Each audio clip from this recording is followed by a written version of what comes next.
Oke, jangan harap karir kalian akan berkembang atau bisnis kalian akan sukses kalau kalian tidak paham trik-trik manipulasi. Oke, jadi di video kali ini saya akan membahas tentang manipulasi. Ini saya ambil dari buku Dark Psychology ya.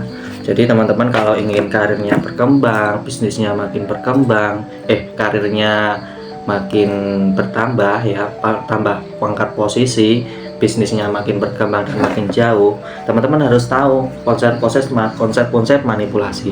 Jadi di dunia ini ya, perlu teman-teman semua ketahui ya, bahwasanya semua orang tindakannya itu berpengaruh dengan apa yang dia lakukan.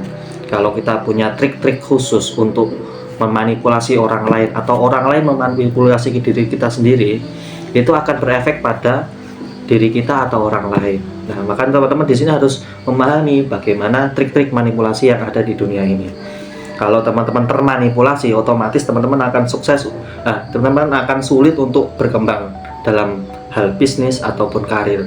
Kalau teman-teman bisa memanipulasi orang lain, teman-teman akan sangat mudah sekali dalam rangka mengembangkan bisnis ataupun karir teman-teman, baik itu di manapun, di kantor teman-teman, di sekolah teman-teman, ataupun bisnis teman-teman. Nah, ini perlu pembelajaran tentang trik-trik manipulasi.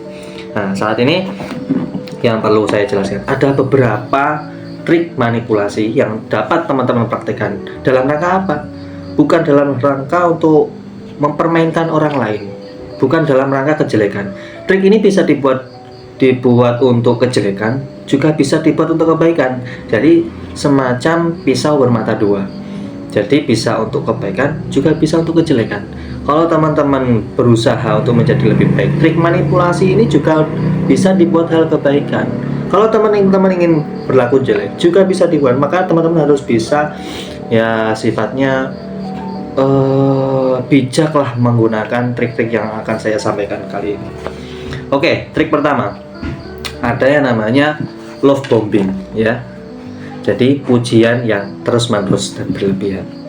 Jadi pernah nggak sih teman-teman dipuji teman-teman atau sahabat teman yang lain, atau bos teman-teman, ataupun siapa itu, ataupun karyawan. Nah, itu dipuji baik-baik, dipuji baiknya teman-teman, dipuji. Contohnya ya, kalau di buku ini saya bacakan. Ini contoh, seseorang yang ingin meminjam uang kepada temannya mungkin akan memuji temannya secara berlebihan tentang kebaikan hatinya, dengan harapan bahwa temannya itu akan merasa terhormat dan akhirnya setuju untuk memberikan pinjaman. Jadi sebelum ada orang lain pinjam kepada kita, dia memuji, sampean itu orang-orang yang dermawan, baik hati, suka menolong, tidak suka menghujat orang lain. Saya sungguh bangga punya teman kayak kamu. Karena pujian ini kan kita secara emosional kita kan bangga ya. Kita punya rasa marem, punya rasa, saya itu seorang orang yang baik, merasa menjadi orang yang baik, seorang pahlawan. Nah, karena rasa itu, secara tidak langsung kita merasa ingin membantu orang yang memuji kita. Nah, itu salah satu trik manipulasi. Jadi kalau ada seorang bos, seorang karyawan, seorang siapapun itu, kalau memuji kita secara berlebihan, nggak hanya berlebihan ya, yang dibuat-buat ya, mencari kebaikan kita dan diungkap-ungkapkan terus-menerus dalam rangka apa? Memanipulasi rasa yang ada dalam diri kita. Emosional kita kan tergerak untuk, kalau kita dipuji, dia meminta bantuan, otomatis kita secara tidak langsung kan pengen membantu orang yang sudah memuji kita tadi. Nah, ini salah satu trik manipulasi. Kalau teman-teman pengen karyawannya maju ya, pengen semangat, ya salah satunya harus dipuji-puji karyawannya. Terima kasih ya, kamu sudah semangat sekali dalam bekerja, datang tepat waktu, ngajarnya baik, ataupun kinerja kamu bagus sekali, proyek yang sudah kamu kerjakan ini ternyata dapat rating terbagus loh. Semangat, besok saya tambahi lagi gajinya, atau saya tambahi bonus. Memuji seperti ini membuat karyawan teman-teman ataupun anak buah teman-teman semakin semangat dalam kerja. Jadi dia semakin produktif, semakin semangat, dan nggak mau kerja kok biasa-biasa aja. Pasti dia akan memberikan yang terbaik. Ini salah satu trik manipulasi. Jadi harus bisa memuji, memberikan pujian yang berlebihan. Itu dalam kebaikan. Dalam kejelekannya itu tadi, mau ngutang tapi dengan cara memuji orang yang mau dihutangi. Nah, jadi ini ada dua sisi positif dan negatif ya. Nah, jadi tips pertama manipulasi ataupun bagian dari trik-trik manipulasi yang pertama adalah love bombing. Jadi memuja dan memuja ya. Jadi kalau teman-teman dipuja-puja ya harus bisa dipilah dari ini benar nggak sih, ada niatan buruk nggak sih, atau niatannya baik sih nggak sih. Kalau niatannya baik ya kita berusaha untuk memberikan yang terbaik. Kalau niatnya ternyata buruk, kita harus hati-hati, waspada ya, seperti itu. Yang kedua ada manipulasi emosional. Jadi ini bisa namanya manipulasi psikologi. Untuk manipulasi psikologis ini teman-teman akan dibuat rasa bahagia ya. Jadi teman-teman ini akan dibanding-bandingkan dengan orang yang juga berbahagia ketika mendapatkan posisi itu ya. Contoh kalau di sini ya, saya bacakan contohnya. Orang-orang yang bahagia memiliki barang tersebut sehingga memicu rasa iri atau keinginan dalam pasangan mereka, lalu pada akhirnya orang itu akan memberikan izin pada pasangannya untuk membeli. Jadi contoh ya, teman-teman, suaminya, istrinya atau siapapun itu pengen punya HP, sedangkan pengennya teman-teman kan menghemat, nggak mau mengeluarkan uang untuk beli hal-hal yang sepele seperti HP, padahal HP-nya masih bisa dipakai. Nah, cara memanipulasinya secara psikologi ini caranya gimana? Dia menunjukkan bahwasanya teman-teman atau sahabat atau orang lain itu ketika pakai HP iPhone itu keren, itu punya karismatik di masyarakat, dipandang orang sebagai orang yang sukses, tadi makin percaya diri. Nah, ditunjukkan contoh-contoh semacam itu. Jadi pasangan teman-teman atau siapapun itu yang awalnya nggak mau punya HP baru, nggak mau punya HP iPhone baru, karena dibandingkan dengan hal-hal yang sukses, teman-teman jadi tergerak. Oh ya udah, nggak apa-apa, beli aja iPhone, beli aja HP baru. Nah, ini salah satu trik manipulasi. Jadi teman-teman jangan sampai terlalu mudah untuk tergerak karena pembanding-banding itu tadi ya. Kalaupun dalam hal positif bisa, jadi teman-teman ingin menyemangati karyawannya atau bosnya atau siapapun itu dengan cara membandingkan baik-baiknya. Kalau jenengan bisa melakukan seperti ini, nah nanti jenengan bisa dapat seperti ini. Nah ini bisa, jadi terus dibumbu-bumbui dengan pujian-pujian. Wah, ini manipulasi. Jadi orang lain bisa tergerak karena perlakuan yang bisa mengubah sisi psikologinya, jadi sisi pola pikirnya. Nah, oke, itu manipulasi emosional ya. Jadi dalam rangka mempengaruhi emosionalnya. Oke, yang selanjutnya yang ketiga. Jadi yang pertama sudah love bombing, yang kedua manipulasi emosional, jadi yang digerakkan emosionalnya, pengen seperti yang lain. Yang ketiga sekarang gaslighting. Gaslighting ini seperti apa sih? Jadi pernah nggak sih teman-teman diserang orang secara terus-menerus, diingat-ingatkan kesalahannya, diposisikan rendah sehingga teman-teman melakukan diri sendiri, nggak percaya diri, nggak pede? Pernah nggak sih? Ya, saya kasih contoh terlebih dahulu ya, biar paham. Contohnya kalau di buku Dark Psychology ini, contohnya seperti ini. Seorang pasangan yang ingin mengendalikan pasangannya mungkin akan mencoba gaslighting dengan cara terus-menerus menyangkal atau meragukan ingatan maupun persepsi pasangannya tentang kejadian-kejadian tertentu. Nah, jadi contohnya itu. Jadi teman-teman seumpama ya posisinya. Ini sedikit bocoran, saya ada masalah di sini. Ini kalau tahu orang-orang bersangkutan pasti bermasalah, tapi nggak apa-apa, saya share di sini. Di dunia di tengah-tengah, kalaupun ada yang lihat semoga nggak apa-apa. Jadi ya, saya kan di sekolahan ya, namanya orang kan ada posisi baik, ada posisi buruk ya, Ada posisi kita semangat dengan hal-hal baik, ada posisi kita mengomentari hal-hal yang buruk. Nah, kalau orang ingin mempraktekkan trik psikologi yang gaslighting, dia berfokus dengan hal-hal yang buruk.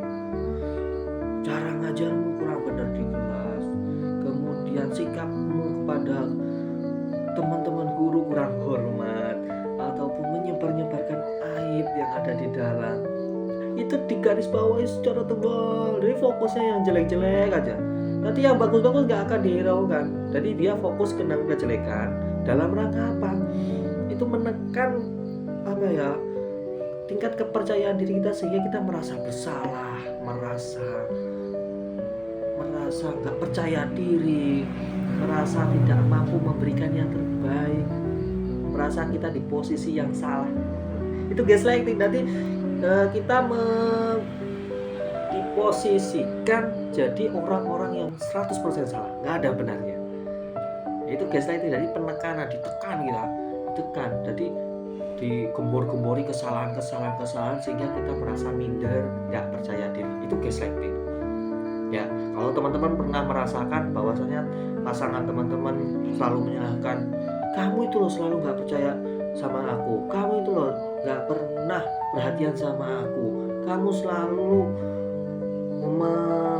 mencoba menyalahkan orang lain, kamu itu orangnya gini ya, menyalahkan terus. Nah, itu satu sisi manipulasi, sehingga teman-teman merasa bersalah, merasa nggak punya andil dalam memberikan kebaikan. Kita ada satu contoh lagi ya, saya punya teman, itu dia dekat dengan lelakinya, kemudian mau menikah, tapi yang perempuan ternyata nggak boleh sama keluarganya, sama saudaranya, nggak boleh. Yang laki-laki kemudian dia mengancam dengan, sampai kamu nggak mau, aku mau gini, kamu itu selalu nggak perhatian sama aku.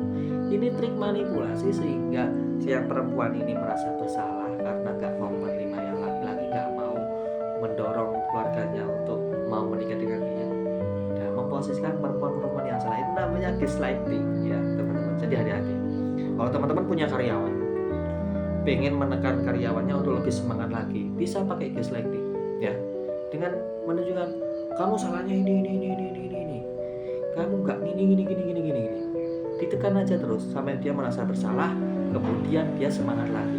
Ini salah satu trik manipulasi ya. Jadi harus bisa memposisikan ini jadi baik atau buruk. Kalau teman-teman tahu ini untuk keburukan, ya bisa membatasi diri. Kalau ini untuk kebaikan, bisa dibuat ya. Gaslight. Selanjutnya, pemerasan emosional. Jadi tadi ada manipulasi emosi, sekarang ada pemerasan emosional.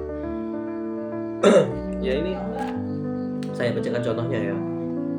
Seorang bos yang manipulatif mungkin akan menggunakan pemerasan emosional dengan mengancam akan memberhentikan karyawan tersebut jika dia tidak setuju untuk bekerja lembur. Ya, jadi kalau pemerasan itu kita peras secara emosional kita ya. Jadi contoh, kita punya bos, bos itu memerintah kita, kamu harus gini, kamu harus begini, mengerjakan ini itu. Nah, cara manipulasinya seperti apa? Kita diperas, kita diancam-ancam. Kalau sampai kamu nggak bisa mengerjakan ini, jangan harap kamu minggu depan bisa bekerja lagi di sini. Ini salah satu trik manipulasi. Jadi ancaman sifatnya ya, pemerasan. Jadi diancam. Kalau sampai proyek ini sampai gagal, kamu yang akan saya tuntut. Nah, ini manipulasi. Jadi orang yang dimanipulasi merasa, ini tanggung jawab total saya. Kalau sampai saya tidak bisa, ini saya yang akan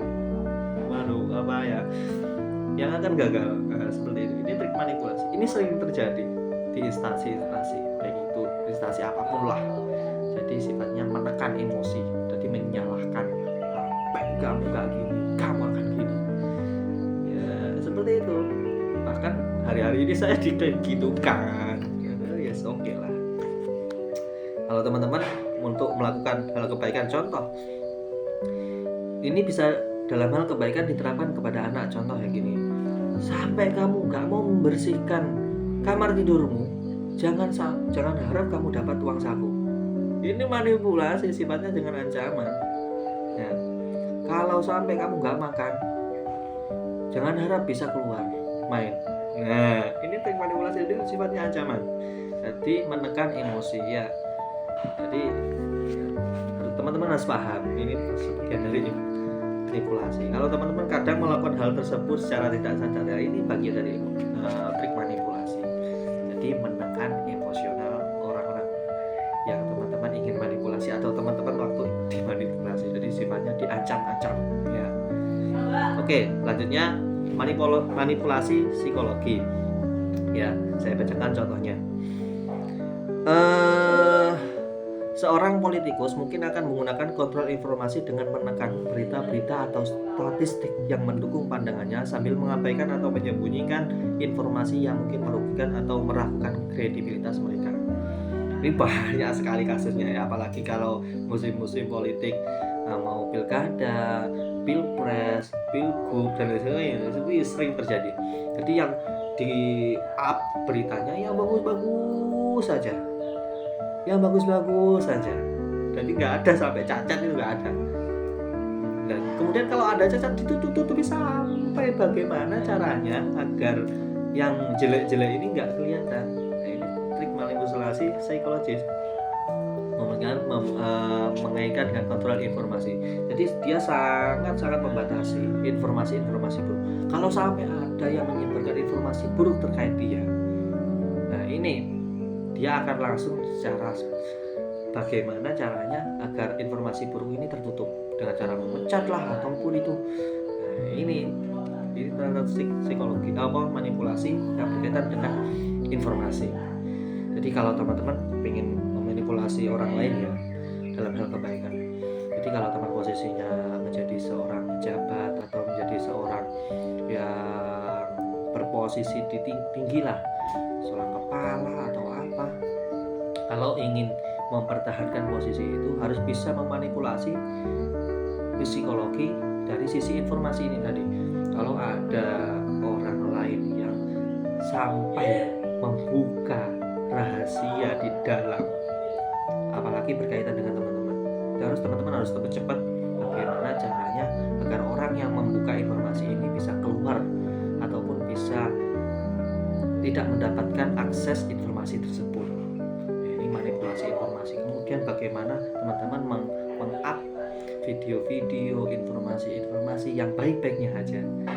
Makanya kalau sekolah-sekolahan atau gimana itu yang bagus-bagus saja, ya jelek kan nggak mungkin di-up ya seperti itu. Salah satu trik manipulasi informasi. Jadi bagaimana orang lain bisa ikut dengan kita karena kebaikan kita dan buruknya disembunyikan. Ya ini memang harus diterapkan sepertinya di semua orang. Jangan sampai kita meng-share ataupun menyebarkan keburukan kita. Oke, itu yang selanjutnya. Yang selanjutnya guilt tripping. Ya, saya bacakan contohnya. Seseorang mungkin akan mengingatkan orang lain tentang semua kebaikan yang pernah mereka lakukan untuk orang tersebut, kemudian meminta balasan ketika orang lain menolak permintaan mereka. Nah, ini sering terjadi, apalagi ketika posisinya menjadi kebanyakan ya, ini hubungan antara orang tua dan anak. Ini sering dilakukan. Jadi guilt tripping, jadi mengingatkan orang lain atas kebaikan yang sudah kita berikan. Ya, contoh orang tua pada anaknya, dulu kamu masih kecil ke saya gendong, saya biayai sakit sampai nggak ada uang, saya carikan hutangan untuk membiayai kamu sakit, saya biayai kamu sekolah selama beberapa tahun sampai detik ini, kok kamu nggak bisa berbakti kepada orang. Ini salah satu trik manipulasi guilt tripping. Ini bukan ini bukan berarti gimana ya, jelek ya, bukan berarti buruk, tapi ya ini salah satu trik manipulasi ya. Jadi kalau teman-teman ingin memanipulasi orang lain, ya caranya ya kita memberikan sesuatu pada orang lain, kita membombardir pemberian itu. Kemudian pada saatnya kita membutuhkan, kita mengingatkan kembali orang yang sudah kita bantu untuk bisa membantu kembali kita. Nah, itu salah satu trik manipulasi. Jadi kalau teman-teman sering dibantu orang lain, sering diberi apapun itu ya, berupa bantuan secara fisik, finansial ataupun berupa emosional, teman-teman curhat kemudian didengarkan, itu salah satu bantuan loh ya. Ya, itu teman-teman harus bisa membatasi diri ya, harus bisa membatasi diri, karena satu posisi dia akan menarik bantuan itu dengan cara apa? Mengingat-ingatkan bantuan dia, kemudian dia menuntut untuk membalikan kebaikan itu pada dirinya. Kalau teman-teman ingin memanipulasi secara kebaikan, yaitu kalau kepada karyawan, ya berikan aja kemauan karyawannya. Dia butuh gaji sekian selama 1 bulan, selama dia ada bencana apa, kita bantu, kita berikan apapun itu kan baik. Tapi satu sisi kita minta kerja yang bagus, kerja yang semangat, jangan sampai teledor. Nah, seperti itu salah satu trik manipulasi. Jadi memberikan kebaikan kemudian menarik kembali kebaikan itu namanya guilt tripping. Jadi salah satu trik manipulasi. Yang selanjutnya ada trik manipulasi, yaitu berbohong. Nah, ini sangat-sangat sering terjadi. Jadi kita sering kali memanipulasi informasi dengan cara berbohong. Tapi ya yang namanya berbohong itu nggak ada yang baik, nggak ada yang buruk. Gimana ya? Salah satu kebiasaan orang ya, kalau ingin menutupi informasi buruk tentang dirinya ya dengan cara berbohong. Tapi saya contohkan ya, di sini ada contoh. Manipulator sering menggunakan kebohongan sebagai alat untuk mengendalikan atau memanipulasi orang lain. Mereka bisa berbohong untuk menghindari tanggung jawab atau konsekuensi dari tindakan mereka. Jadi seumpama salah satu orang melakukan kesalahan, jadi untuk menutupi kesalahannya dia berbohong. Loh, saya lo nggak melakukan ini, kayaknya yang melakukan itu yang itu, saya nggak melakukan ini. Ini salah satu teknik manipulasi. Jadi berbohong itu dalam rangka memanipulasi. Kalau teman-teman berbohong inginnya apa? Dianggap benar kan? Maka berbohong. Ya, maka itu trik manipulasi agar orang lain persepsinya berubah pada kita. Nah, itu trik manipulasi. Jadi, tapi saya kira jangan sampai teman-teman menerapkan trik manipulasi ini. Jadi sebaik-baik kita berbohong, pada akhirnya ya itu akan terbuka aibnya. Ya, jangan sampai berbohong. Kalaupun nggak ingin berbohong ya jangan sampai ngomong lah. Ya, caranya biar nggak berbohong ya jangan ngomong. Kalaupun ditanya ya jujur, tapi jangan sampai jujurnya itu terlalu berlebihan dan sampai merusak citra teman-teman. Ya. Oke, yang terakhir silent treatment. Nah, ini mungkin sulit diterapkan oleh orang-orang yang suka ngomong. Silent treatment ini, jadi teman-teman ketika berdebat dengan siapa, dengan bermusuhan dengan siapa, ataupun dengan karyawannya, ini cara untuk memanipulasi orang itu dengan silent treatment, dengan mendiamkan. Diam 1000 bahasa, nggak ada tindakan, nggak ada omongan, nggak ada ekspresi. Jadi orang-orang yang di samping kita itu merasa, loh kok aku diam, nggak dipedulikan sama sekali. Ini salah satu trik manipulasi. Kemudian dia akan merasa bersalah, merasa apa ya salahku, apa ya aku harus perbaiki.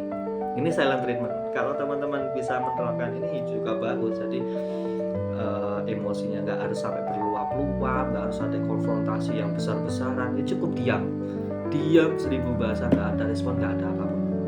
Ini salah satu trik manipulasi. Orang-orang yang didiamkan ini tadi akan merasa bersalah, merasa bingung, merasa minder dan lain sebagainya. Kemudian dia akan berubah seiring waktu.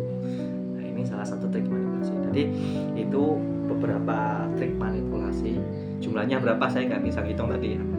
Silahkan teman-teman ulang lagi dari awal, teman-teman hitung sendiri berapa totalnya. Intinya dari beberapa hal tersebut, trik manipulasi ini bisa digunakan dalam hal kebaikan ataupun hal keburukan.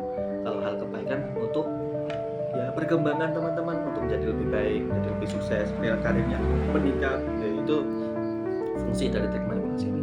Kalau sisi buruknya ya teman-teman, secara tidak langsung merusak mental orang lain. Ya, merusak mental orang lain. Manipulasi ini ya secara tidak langsung ya bisa membuat orang-orang yang dimanipulasi itu merasa gak percaya diri, sering disalahkan, ya intinya gak akan berkembang orang yang dimanipulasi macam itu ya. Jadi kalau teman-teman menerapkan trik manipulasi yang sudah saya berikan ini, ya saya minta ya digunakan sebaik-baiknya. dan untuk membentengi diri kita sendiri. Kalau kita sudah tahu bahwasanya orang-orang ini menerapkan manipulasi-manipulasi untuk diri kita harus paham dan kita harus bijak dalam bersikap. Oh, kita ini diberikan hadiah, dipuja-puja, kemudian pada satu sisi kita disalah-salahkan gini. Untuk apa? Agar kita mengikuti kemauan dia. Nah, kalau teman-teman paham kalau ini trik manipulasi, teman-teman bisa membanting diri, jangan sampai kita ikut di alurnya, ya semacam itu. Oke, terima kasih. Mungkin itu saja yang dapat saya sampaikan. Nah, insya Allah akan saya berikan insight terbaik yang saya ketahui dari baik itu membaca buku ataupun pengalaman pribadi di video-video selanjutnya. Terima kasih.